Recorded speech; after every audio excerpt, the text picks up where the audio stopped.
Get ready for the greatest shape of your life.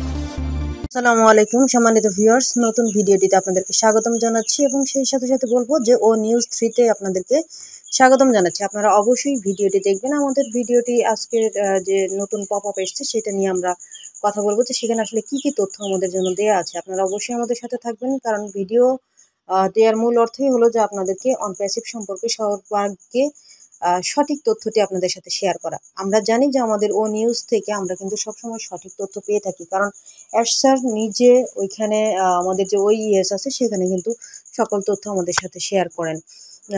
এটা আমরা জানি যে অ্যাশ স্যার আগেও বলেছেন, বর্তমানেও বলছেন যে আমরা যেন অন্য কারো কাছ থেকে কোনো ধরনের কোনো নিউজ আমরা না নেই যেটা আমাদের জন্য বিভ্রান্তি ছড়ায়।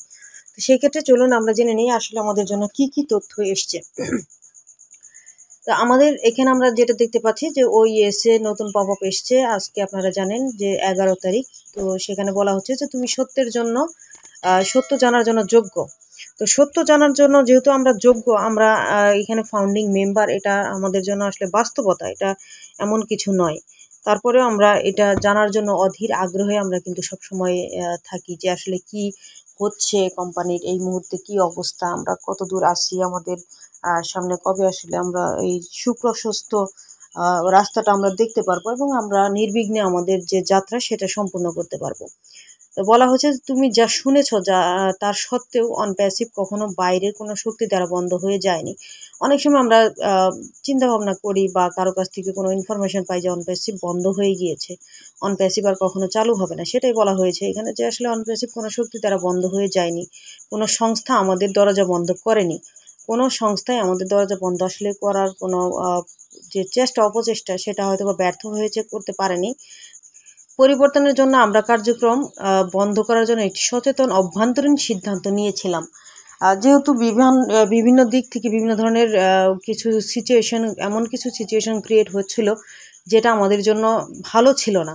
এই জন্য অ্যাশ স্যার বলছেন যে আমরা নিজেরাই অভ্যন্তরীণভাবে কার্যক্রমগুলো কিছু দিনের জন্য স্থগিত করেছিলাম বা বন্ধ করার সিদ্ধান্ত নিয়েছিলাম, যাতে আমরা মুখোমুখি হয়ে একে অপরের গুরুত্বপূর্ণ যে চ্যালেঞ্জগুলো আছে সেগুলো মোকাবেলা আমরা করতে পারি। চ্যালেঞ্জগুলো মোকাবেলা করতে গেলে অবশ্যই আপনাকে ধৈর্যশীল হতে হয়, অবশ্যই আপনাকে যার বিরুদ্ধে আপনি মোকাবেলা করবেন তার ফেস টু ফেস হতে হয়, সেখানে আপনাকে অবশ্যই ধীর গতিতে কিন্তু আগাতে হয়। সেই কাজটাই অ্যাশ স্যার করেছেন, সেটাই অ্যাশ স্যার এখানে কিন্তু বলছেন যে এই চ্যালেঞ্জগুলির মধ্যে কিছু ছিল প্রযুক্তিগত চ্যালেঞ্জ, অন্য এমন কর্মীদের সাথে কিছু কিছু প্রবলেম ছিল সেগুলো নিয়েও এখানে বলা হয়েছে, যারা এমন কিছু কর্মকাণ্ড করেছে যাতে আমাদের মূল্যবোধের সাথে সামঞ্জস্যপূর্ণ ছিল না। আর স্যার আমাদের কোম্পানির যে মডেল, কোম্পানির যে সিস্টেম, যে মূল্যবোধ সেটা কিন্তু আমাদেরকে বারবারই বলেছিলেন। তো যেখানে কর্মীগুলো যারা ছিল যে কাজগুলো করেছে সেটা এই কোম্পানির সাথে বা কোম্পানির মূল্যবোধের সাথে সামঞ্জস্যপূর্ণ ছিল না বলেই কিন্তু সেটা অ্যাশ স্যার বলছেন। তো অ্যাশ স্যার এখানে বলছেন যে এমন কিছু লোক ছিল যারা আমাদের বিরুদ্ধে অপরাধমূলক কাজ করেছিল, যা তাদের কর্মের পরিণতি তারা অবশ্যই ভোগ করবে।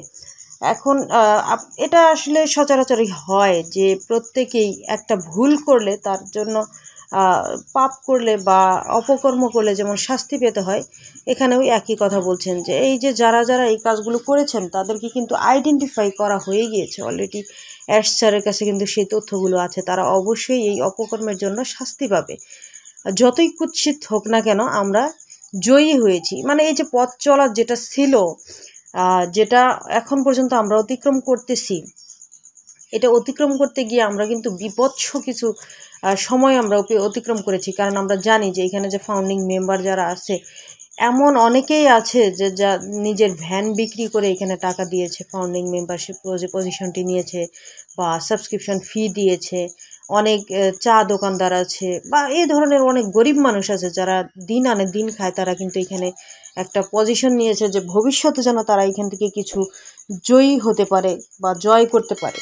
তো সেই জায়গা থেকে এই কুৎসিত যে রাস্তাটা সেটা পার আমরা হয়েছি, আমরা জয়ী হয়েছি, অ্যাশ স্যার সেটা বলছেন।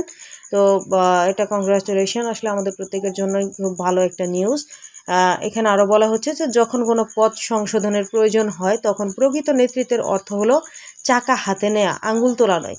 মানে আপনি যখন কোনো কিছুকে একটা রাস্তা অতিক্রম করবেন, সেই রাস্তা অতিক্রম করতে গেলে অবশ্যই আপনাকে নেতৃত্ব কিন্তু হাতে নিতে হয়, আপনাকে সেই দায়িত্বটা হাতে নিতে হয় শক্ত হাতে সেটাকে হ্যান্ডেল করার জন্য। আপনি কারো দিকে আঙ্গুল তুলে বসে থাকবেন যে ও আমার এই ক্ষতিটা করেছে, তো এরপর আর কোনো কাজ করবেন না, তা না। আপনাকে অবশ্যই কাজ করতে হবে এবং সেটাকে অতিক্রম করার জন্য আপনার যতটুকু এফোর্ট দেওয়া দরকার সেই এফোর্টটুকু দিতে হবে, সেটাই কিন্তু এরশাদ এখানে বলছেন। তাই এরশাদ বলছেন যে আমরা থেমে জাহাজ ঠিক করে পাল ঠিক করার মতো লোক নেই। আমরা মানে থেমে থেমে যে জাহাজের যে পাল ঠিক করবে তা না, আমরা চলতে থাকবো এবং জাহাজের পালটা আমরা ঠিক করব, সেই কথাই বলছে। সিদ্ধান্ত নিলাম দুর্বলতা থেকে নয় বরং প্রজ্ঞা থেকে। এই যে চলতে থাকবো আর জাহাজের পাল ঠিক করব, মানে আমরা চলছি। এই যে এরশাদ এই যে কোম্পানিকে এখন পর্যন্ত যে জায়গাটায় নিয়ে এসছে, এটা এরশাদ কিন্তু কোম্পানি বন্ধ করেনি, এবং বন্ধ না করে যে জায়গাটাতে আছে, যে মুখোমুখি একটা আছে না, যে আপনি যে আপনার সাথে ফাইট করতে আসছে, আপনি থেমে নেই, তার সাথেও ফাইট করতেছেন, আপনি সমান পর্যায়ে সমান তালে, সে জায়গাটা কিন্তু এরশাদ বোঝাতে চেয়েছেন। তো সিদ্ধান্ত এখানে এরশাদ বলছেন যে আমরা সিদ্ধান্ত নিলাম দুর্বলতা থেকে নয় প্রজ্ঞা থেকে। ঝড় মোকাবেলা করার মতো শক্তি এবং সহনশীলতা আমাদের আছে, আমরা স্বচ্ছ জলে যাত্রা করেছি। অবশ্যই এটা এরশাদ কিন্তু চমৎকার একটাই কথা বলেছেন, কারণ আমরা দেখতে পাচ্ছি যে 7 বছর হয়ে গিয়েছে কোম্পানির। যদি চলে যাওয়ার মতো সেরকম কোম্পানির কোনো ইন্টেনশন থাকতো অবশ্যই চলে যেত। এতদিন আর আমাদের এই অনপ্যাসিভ কোম্পানি সম্পর্কে কোনো ধরনের কোনো মন্তব্য কিন্তু আমরা শুনতাম না। আমরা এমটিএফ দেখেছি, আমরা আরও অন্যান্য অনেক কোম্পানি দেখেছি যেগুলো এখন আর নেই, তারা কিন্তু টাকা পয়সা নিয়ে উধাও হয়ে গিয়েছে। অনপ্যাসিভ এখন পর্যন্ত আছে, তারা বলছে যে আসবে। তো এরশাদ বলছেন যদি আপনি এখন এটি পড়ছেন, মানে যে বার্তাটির কথা বলা হয়েছে যেটি দিয়েছেন এরশাদ, তাহলে এর অর্থ হলো আপনি এখন আমাদের সাথে আছেন। মানে আপনি ওইএসে এসছেন, আপনি এই তথ্যটি পড়ছেন, আপনি জানছেন, আপনি এই ইনফরমেশনটা নিয়েছেন, মানে কি আপনি এখনও অনপ্যাসিভের সাথে আছেন, অনপ্যাসিভকে আপনি এখনও সঙ্গ দিচ্ছেন, এখনও ভালোবাসেন, এখনও আন্তরিকতার সাথে এই তথ্যগুলো আপনি নেন, সেই কথাটাই বলছি। এটি অনেক কিছু বলে। এই যে আপনি আমাদের সাথে যে আছেন, অনপ্যাসিভ কোম্পানির সাথে যে আছেন, এটা অনেক কিছু বলে দেয়। এর অর্থ হলো আপনি সত্যকে মূল্য দেন। চমৎকার কথা বলেছেন কিন্তু এরশাদ বলছেন যে তুমি অধ্যবসায় বিশ্বাস করো, আর আমাদের মতোই তুমিও এখানে দীর্ঘ পথ পাড়ি দেওয়ার জন্য বাতাস বদলে যাচ্ছে, আমাদের দিক পরিষ্কার এবং একসাথে আমরা সামনের দিকে যাত্রা করব। ভবিষ্যতের দিকে আমাদের সর্বদা পৌঁছানোর জন্য তৈরি করা হয়েছিল। এটা কিন্তু অবশ্যই চমৎকার একটা কথা। আমাদের কিন্তু সবসময় বলা হয়েছে যে আমরা ফিউচারের জন্য রেডি কিনা, এই যে বিষয়গুলো বারবার কিন্তু আমাদেরকে অ্যালার্ট করা হইতো যে আমরা রেডি আছি কিনা। তো সেটাই বলা হচ্ছে যে এখন যে বাতাস পরিষ্কার, বাতাস বদলে যাচ্ছে, আমাদের দিক পরিষ্কার হচ্ছে, আমরা সামনের দিকে যাত্রা করব ইনশাল্লাহ। আশা করি খুব তাড়াতাড়ি কিছু একটা হবে। এখন এই তাড়াতাড়িটা কত তাড়াতাড়ি সেটা এরশাদ আমাদেরকে প্রত্যেকবার এইখানে নিউজের মাধ্যমে পর্যায়ক্রমে জানিয়ে দেবেন। তো আশা করি আপনারা প্রত্যেকেই ভিডিওটি দেখছেন। যদি ভালো লেগে থাকে শেয়ার করবেন, যদি ভালো না লেগে থাকে খারাপ মন্তব্য থেকে আশা করি বিরত থাকবেন। অনপ্যাসিভকে ভালোবেসে হলেও আপনারা খারাপ মন্তব্য না করবেন, এটা আমরা বলবো। আর কোম্পানির সাথে থাকুন, অবশ্যই ওইএসে চোখ রাখুন সব সময় সকল তথ্য পাওয়ার জন্য। ও নিউজটি কিন্তু আমাদের জন্য নির্ভরযোগ্য সূত্র। যদিও আমাদের লিডার যারা আছে তারা বিভিন্নভাবে বিভিন্ন সময় বিভিন্ন তথ্য কিন্তু আমাদেরকে দিয়ে যাচ্ছে, সেগুলো আমরা সংগ্রহ করব আশা করি ইনশাল্লাহ। এতক্ষণ ভিডিওটি দেখার জন্য সকলকে অসংখ্য ধন্যবাদ।